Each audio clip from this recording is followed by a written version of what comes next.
We are back with Crossing the Axis, the biz side of video production, film production, whatever you want to call it. And this is Max Kaiser. I am a 15-year veteran of the commercial and corporate industry, as well as now I'm making software for video production. You can find it at videopipeline.io.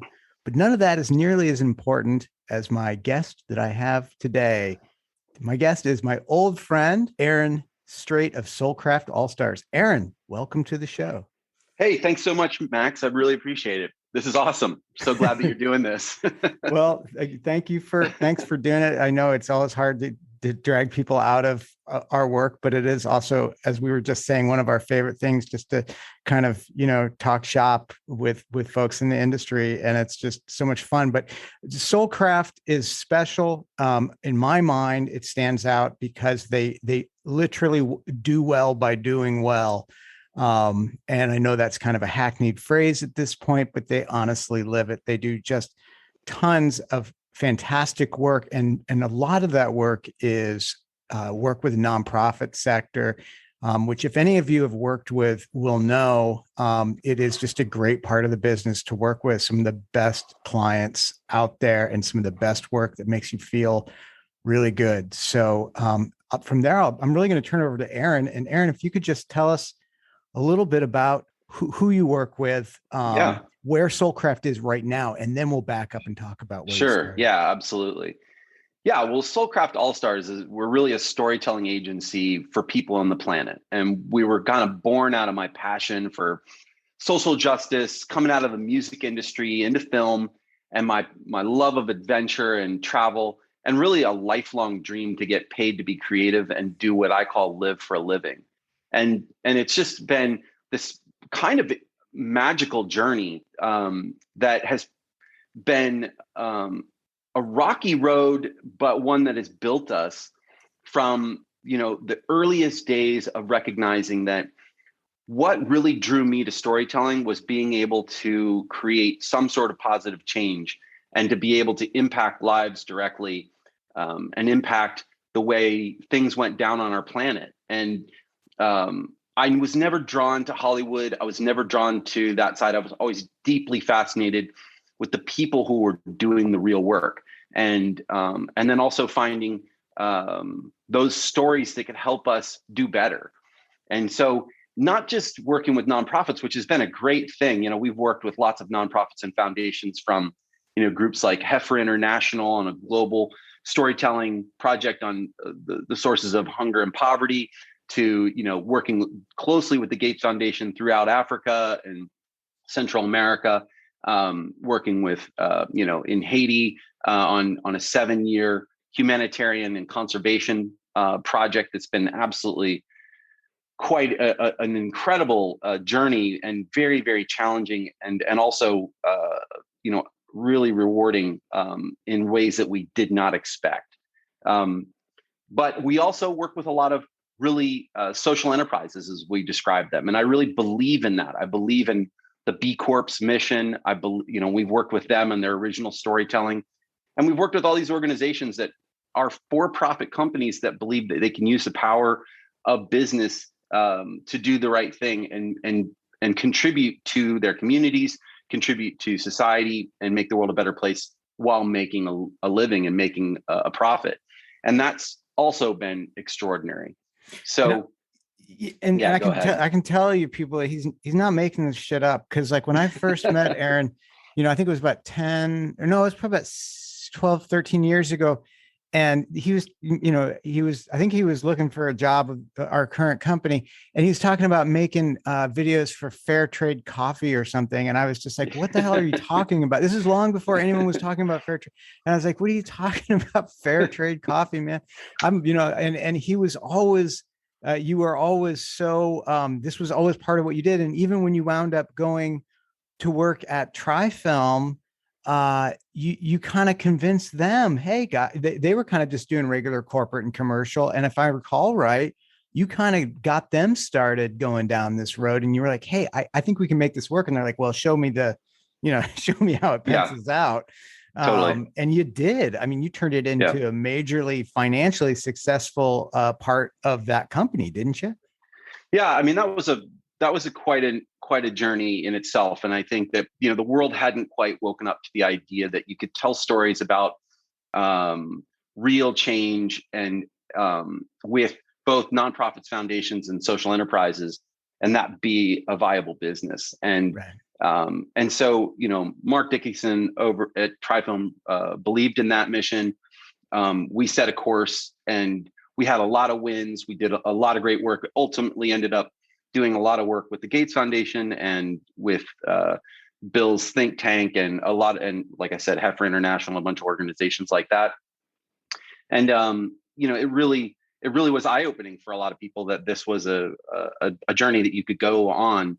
And ultimately, that's really always been my passion, and it was part of what led me to ultimately start Soulcraft Allstars. Is really that I wanted a storytelling agency that was completely committed to that, and that that also we weren't just film, that we were thinking about storytelling through all the different tools available to us.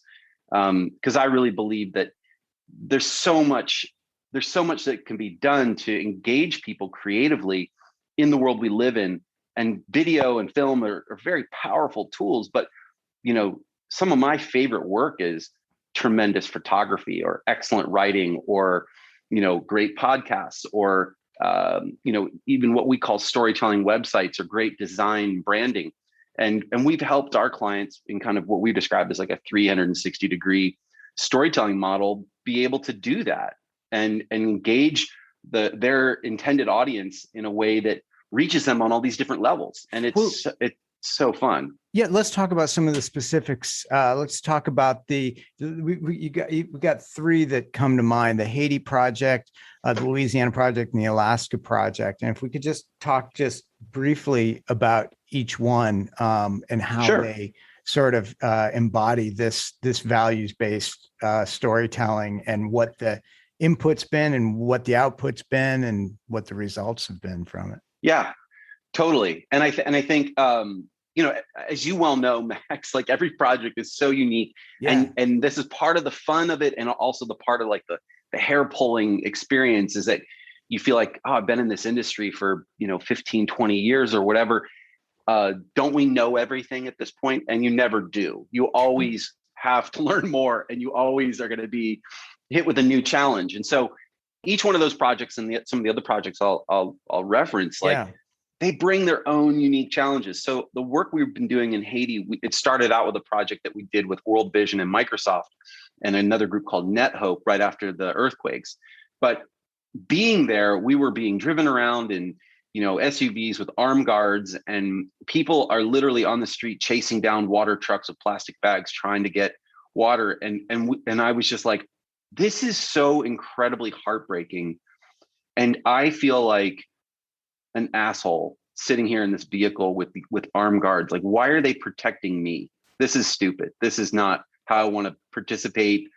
Had nothing to do with those organizations. They were just trying to keep us safe. But I swore that I'd never return unless we were actually part of the effort with people alongside them and doing something that had some sort of long-term impact and address some of the root causes of what was going on. And we didn't have the money to be able to and the support to be able to completely transform Haiti. Like no one's been able to do that, but we picked a small community and that partners of ours, environmental protection in the Caribbean, had been working in, where an endangered bird had been found. And these scientists found this endangered bird that it's thought to be extinct. They found it up in this tiny forest up on a mountain. As it turned out, one of the last remaining forests in Haiti. As you know, Haiti is down to maybe only 2% of its forested population remaining. And when they found the bird, it was a huge deal because they thought this bird was extinct. But they looked down the mountain, and there are poor Haitians farming their way up the mountain through kind of a slash and burn technique who are literally starving. And it's hard to balance that and say, well, we found this bird on the brink of extinction, yet look at all this suffering right next door. And how can you can't ask these folks to be conservationists. I mean, conservation mostly is for rich people in the sense that we can ask people to fence off an area and protect it and not use it because we're so wealthy. We have access to water and food and all the things that we need. But this community, they literally needed this land to survive. And so we started working on this project where we got deeply involved in some of the concepts and the strategic approach on how we would improve the lives of the people alongside protecting the bird. And so we created this symbiotic relationship between the conservation efforts and the humanitarian efforts. And what was good, what had to be good for the people had to be good for the bird, and what was good for the bird had to be good for the people. And that ended up turning into this situation where we're supporting the local team from Bukhan Chat, their soccer team. Like, this was a huge realization for us, was that soccer was this amazing outlet for them and way for the youth to feel like they were engaged, and for the community to feel like we understood their values and what they were interested in. And so we brought energy and resources to their team, and we ended up filming their team and helping them get uniforms and shoes and balls, and help them fund a proper field. And we built a tournament where they played against other teams and other communities that also had this endangered bird. And so we helped bring them to this community through this tournament, this annual Bukhan Chat tournament, which became the Diablo Teen Festival, which was the nickname for the bird, which is also called the Little Devil. The long story, it's a great story, but all these things. So I'll just quickly get to this part, Max. When we've been traveling with people like the Gates Foundation and Heifer International, so often we go to places, we're in rural I've Kenya, done those shoots. Rural, so you're in these rural places where you're filming with people who are literally living in poverty, in hard to imagine in 2020 or 2021. And we're telling a story that will ultimately help their region, or help people better understand how to invest in, crops that will help them, or different energy infrastructure, things like that. But those individuals never see the movie and never get direct results, never get direct benefits from what we're working on. So we come in, we create this thing, we capture it, we leave. It helps the greater vision, but not those individuals. And we did not want to do that. So we built a scenario where we filmed with these Haitians who we helped become field biologists and help them get work doing the jobs of protecting the species and building up the biodiversity in their region and building up food resources and water resources for their community. And we filmed them because they were the heroes. They're the ones that were taking on all this work and transforming their community. We returned with those movies. We showed it in the communities where some people had never even seen a movie before, in a town that has no electricity, no running water.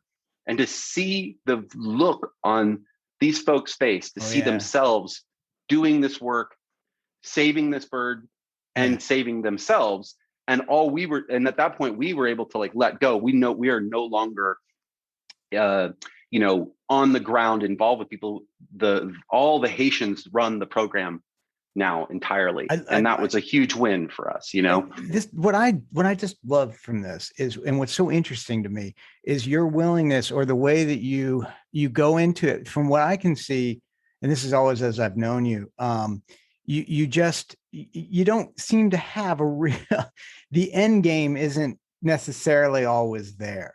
It seems like you're really open to whatever twists and turns it might take naturally as you sort of follow it through. That's a really interesting way to approach the work that we do. Is you don't, to me, you're very open-ended. I know you've come back from some of these travels, and by the way, he's traveling all the time, or you used to be, maybe not as much anymore, but you constantly are on a plane, you're constantly going somewhere. And there was always a new project that had spurned out of the current project, or a twist to the project, or the project took a turn, and you really didn't put very severe bookends on a lot of things, whether it was a personal project or what have you. But I've just always been amazed by your just openness to adapting to whatever is just in what it seems to be to you feels right. Is that a good way of putting it? Is that kind of what you look for as your litmus? I mean, it just seems like that's what you roll off of, is like, it just feels like this is kind of the right way to go. Well, I actually really appreciate you saying that. It's challenging, as you know, to be a creative, Hmm. someone who actually feels things really deeply, Hmm. and then also run a business, I because know, they but you can make, seem at odds. they do, but you somehow make it work. And that's what I think is important. But yet I don't know that always that's, but I think that's true in anyone in our business is we all, I used to have well, Bob Ridgely, Yeah, an audio guy that I worked with for years. And I would just say, how's business? And he'd say, I don't know. It just somehow it just keeps on showing up. I'm not sure why. It's done it for 20 years. The guy's been, he's older than right. us, and he's been in the business for a much longer time. He's just like, it just keeps showing up. I never really know 3 months out if it's going to keep doing that. Maybe that's just the way our business is. But I love the way that you adapt it to also more than just the business, but you've also adapted it to, like, you're very right that in the nonprofit shooting world, there's like this structure. And we did a lot with Gates at my old company, Hand Crank Films, and we did a lot with other organizations, and they're great, but they have these very specific needs that they're hiring you to, to come back with the prize, the film that Right. shows and helps raise money or whatever it is. And I just love the way you've adapted that to your own purposes. And then the story with Haiti is, I don't know that I ever really heard it in that way. And that it's just so phenomenal and something that is so terrifically necessary, and such a terrific way to say to folks, we began this process of being filmmakers and such with a pretty open mind. You Right. got to keep that mind open. And you've just done such a wonderful job of doing that and following where it goes. But unfortunately, we don't always get the clarity that might make our lives a little easier in some respects, right?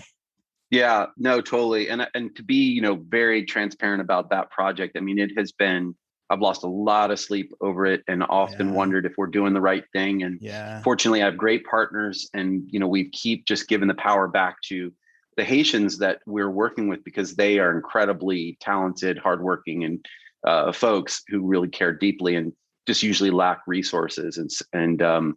So in the end, we've been able to play a role in making improving people's lives incrementally, and Yeah. and protecting this bird. And so at the end of the day, I say, well, not only did we do that little bit, but we also learned a ton about ourselves and built these relationships that are so deep for me. And I think that's a big, big part of it, is that we think about the story that we tell, but the other part that's hugely important to us is the story behind the story, and Right. that those relationships are often so much bigger than every other part of it. I mean, the Haitian biologists that we work with there, Anderson Jean, I mean, we are in regular communication, just about what his family's going through. They live in Lakai, where the latest earthquake hit, and then the tropical storm, and so on and so on. And so our lives are deeply intertwined, and I'm so thankful for that. Yep. Um, but I Well, mean, yep.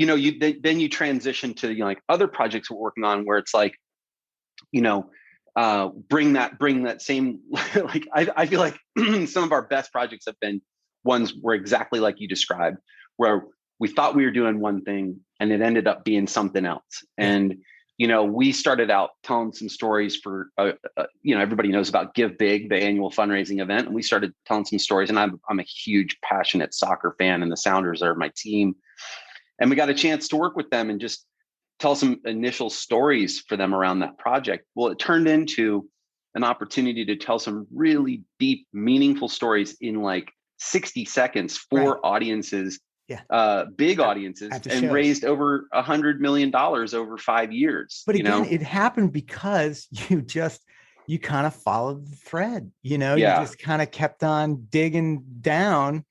And it's right. just another example of one thing leading to another. So many people, the big question on every Facebook board is how do I get more work? How do I get going? Right. And you just exemplify the answer. You just keep following the thread. You just Yeah. you keep on pursuing it. And everything you're saying is just so exemplary of that. Like with the Sounders, and it starts as one thing and then it kind of leads to another. And Right. it's just that it's a belief, right? It's a It belief. is a belief, and it's so much about, I think it is. I think it is a lot of faith, a lot of relationships, Yeah, a lot of things that are hard to put your finger on. And I they think if are. we were trying to talk about this in business school environment, They'd this be is like, no way to run a no, business. it's so true. It's like I try to No, talk to my friends that are in regular business, and I'm like, well, my business doesn't make any sense, so I'm just going to tell you that right now. It's just, no, how does it? totally. Well, how do you work with it? This is a show about the business behind the Yeah, business. yeah, So how do you've got a team, you've got a great yeah, team of folks that you yeah. work with. We Now, do. tell me a little bit about how you follow the thread when you've got sort of you've got this group of folks that you're kind of their leader, and obviously how does that work? How does it shape the Yeah. team? And tell me about your Well, team. yeah, no, I mean, I'm super thankful for this team. And I think that, part of it was coming out of the business over, having been in the business for 10 plus years and then transitioning to run Soulcraft. Right, because you were sort of a run. You were sort of a solo Lobo. You were a bit of a running gunner, weren't you? I was way back in the day, I was a run and gun, like solo guy, just Yeah, scrapping for opportunities like all of us. like all of us. And then ended up doing like almost 10 years at Trifilm as their senior creative director. And Oh, right. that Okay, was that was a great run. And then left to start Soulcraft and really just had a vision for what I wanted to create. And one of the things was I was frustrated a little bit just with the ability to use all the artists that I admired and respected. And Right. sometimes those are young folks who are just hungry and ready to go. And it's so fun to engage with them. And other times these are senior creatives that I've worked with, around the world in insane projects from, back when I was managing African musicians around the world, and we were in Africa or at Carnegie Hall for residencies or things like that, and they're folks that aren't quite frankly are too expensive for me, and they're my dearest friends. Yeah. And so I came up with this business model, and this is where this name came from.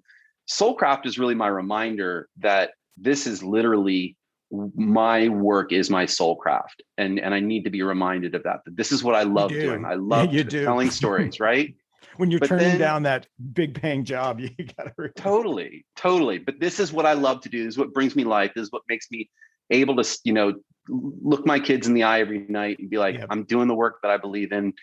But the Allstars are really the team that makes it happen, and these are incredible badasses. These are writers, DPs, photographers, editors, animators, producers, designers. They're artists, that I surround myself with, and they're all stars. And some of them are employees, some of them are contractors, a part of this larger web of people that some were working together 40, 50 hours a week, and others were working on 2 projects a year. And that gives me the freedom to be able to call on people based on where the project goes.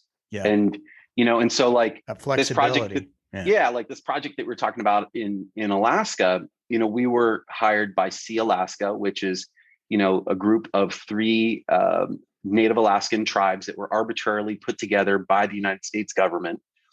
And they were really having a challenging time telling a unified story. I mean, the circumstances are not great for them to be able to try to do that. And so it's hard enough to tell your own story, but to try to do that when you have 3 tribes that need to be represented equally and with one voice. And they really needed to tell a story back to their own people, because they had reclaimed so much of what was important to them, and vital to them about their land and their language and empowering their own people. And so we stepped into that originally just to start making some movies, and ultimately realized that they needed a web presence. They needed a distribution model. They needed a storytelling annual report that could be visually driven. They needed, all these other tools, great photography, all these other things that help them stuff. Yeah. Yeah. And so we rose up to that challenge and spent a year and a half working with them to help them meet that goal. And we were able to bring in people that I love to work with, designers and writers and editors and animators, and all these folks that are near and dear to my heart, that were able to contribute to that project. And and then move on to the next one where, we were working with the United Arab Emirates on this project called 39 Peacemakers about the role of art to mitigate extremist violence. And this brought in a different range of folks that uniquely talented all-stars. And I just love that. I love being able to like often feel like the dumbest guy in the room and be able to try to connect what our clients' communications challenges are to the really amazing talents of our artists to execute that and to create something that powerfully moves them in the direction of what they need to achieve. And it's again, it sounds just one like of my favorite parts. Yeah, just kind of you're still keeping that idea of just following the thread of where the work goes and bringing on the right people to match that. But it sounds like you keep it pretty light, not a lot of overhead and so forth. Yeah, no, definitely. I feel like that was the thing that I witnessed when I watched a lot of the kind of the agency model. Was the waterfront property and the lots of employees and a lot of people waiting around for the work and what ended up happening a lot of times and talking to my friends who ran those agencies was that they were pretty unhappy because they had to take a lot of work that they did not enjoy doing but paid well. Right. And it was just really because they felt an intense burden to feed and employ the people that they had on their staff. And really the creative work was in the side rooms, and in this often smaller projects or, projects that wouldn't pay the bills of that waterfront property. And I just said, I don't need that. I don't want that. I want to be nimble. And I want to be able to say no to work that I don't want to do. And because I know where that takes me. I'm too kind of sensitive to be able to take on that work and survive it and still love what I do. So I do my best to avoid it. And we're pretty good at that. And we've been fortunate that people do seek us out and we're in demand and we're doing as much work as we we want to be doing right now. So I think a lot of people had begin down the path that you started down too, but they get off track. And what, at the risk of, I know everyone hates that and probably should hate to give any advice ever, but what would you say? You said I have Soulcraft. I named it Soulcraft just to remind myself. What sort of advice would you have for folks that either feel like they might have strayed from the path and they, that they dream of getting back to it, or that they're just beginning and they're like, I want this to be about more than making Adidas commercials. Right. Which we've done. Made Adidas commercial. And I think to that point, I think that, man, you got to give yourself a little bit of, what's the word I'm looking for? I mean, you've got to be forgiving to yourself. I mean, you got to chase your dreams and know that not everything is ever going to be perfect. Yeah. And that's true of every single one of our projects. And cumulatively, they balance out into this body of work that we're really proud of. And ultimately, more importantly, clients that we really care deeply about and have wonderful relationships with. But I also think that there's something really important about picking your direction and sticking to it. So, I sometimes I talk to, people who are like, they want to do documentary work or they want to do, brand storytelling or whatever, but they're doing wedding videography and wedding videography, like great industry, but if it's not where you want to be, then you got to get out of that. And you have to go actually work in the craft that you want to be in, even if that means starting over or, taking a pay cut or whatever. Because you're not going to get where you want to go if you're not in the right industry. And so for us, we just try to put ourselves in the lane that is where we want to be. And then that leads us in the direction of the things that we want to do. And does that always work out? No, it doesn't. And we've had to say no to things, and we've sometimes said yes to things that we've later regretted. And it's a learning process, you know? Yeah. And I love the word forgiving rather than compromise, quite honestly. Because that was the word that was kind of bubbling up in my head. Well, you got to make compromises along the way. You do this project to do that project and so forth. But I think that the idea of thinking of it as forgiving rather than compromise, it's like it's forgiving of the whole situation that we are all in, that like we still live in an economy that requires, certain things and so forth. And so and you also have a great opportunity to learn from each and every project. So regardless 100%. of what the outcome is, you still can say, oh wow, we really learned how to shoot something like with a drone in a cool way for this, even though maybe it's super commercial, but now we can apply it to all these other things. And that's what's kind of one of the greatest parts of our business, is that, like you said early on in the conversation, you're always learning stuff, and the field is always changing really fast. And there's always new gear, new ways of telling stories and everything, and just staying on top of that and being part of it, because Soulcraft is very much, really, I think of you as honestly ahead of your time in the way that you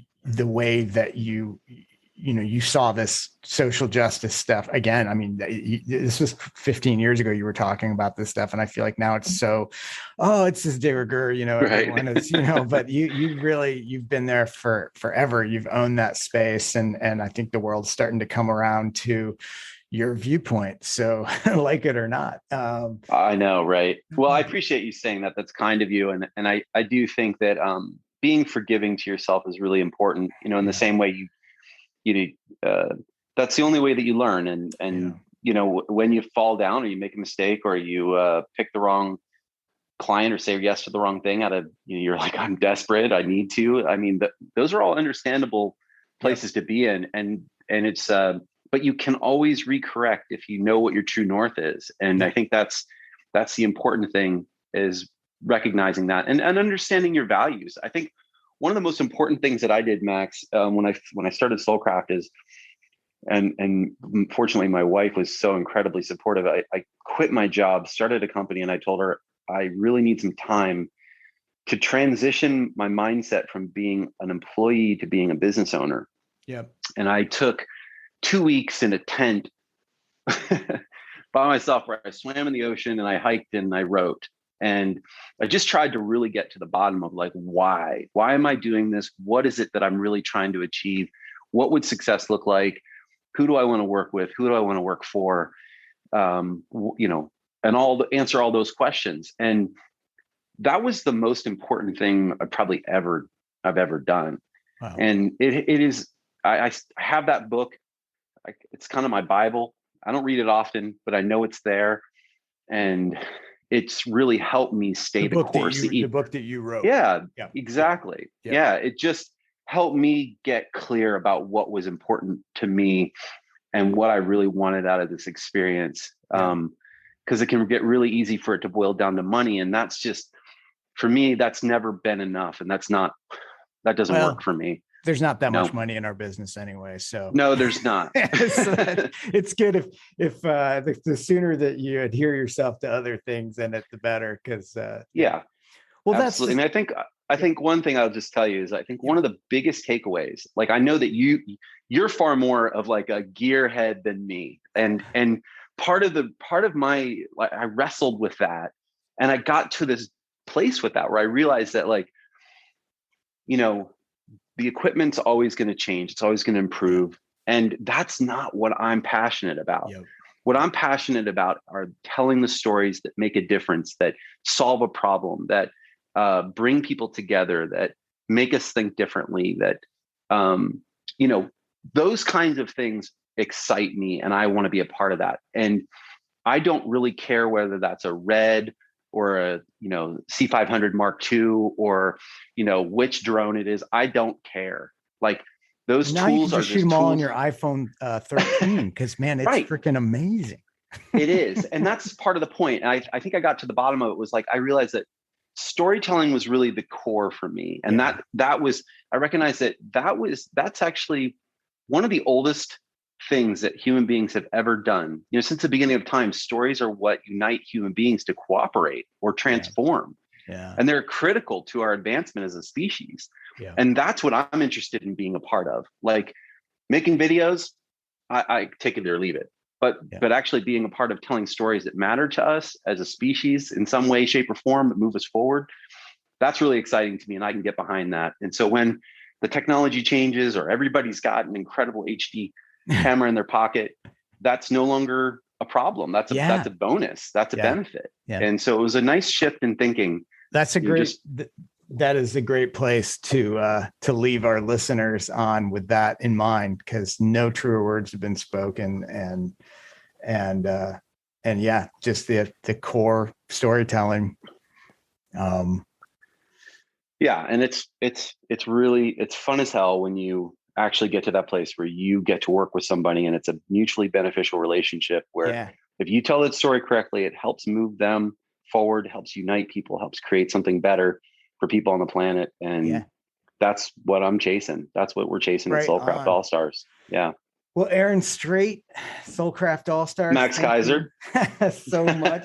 I really appreciate you coming by, and we hope that you'll all come back for another listen next week. So adieu, and we will see you next time. Thanks again, Aaron.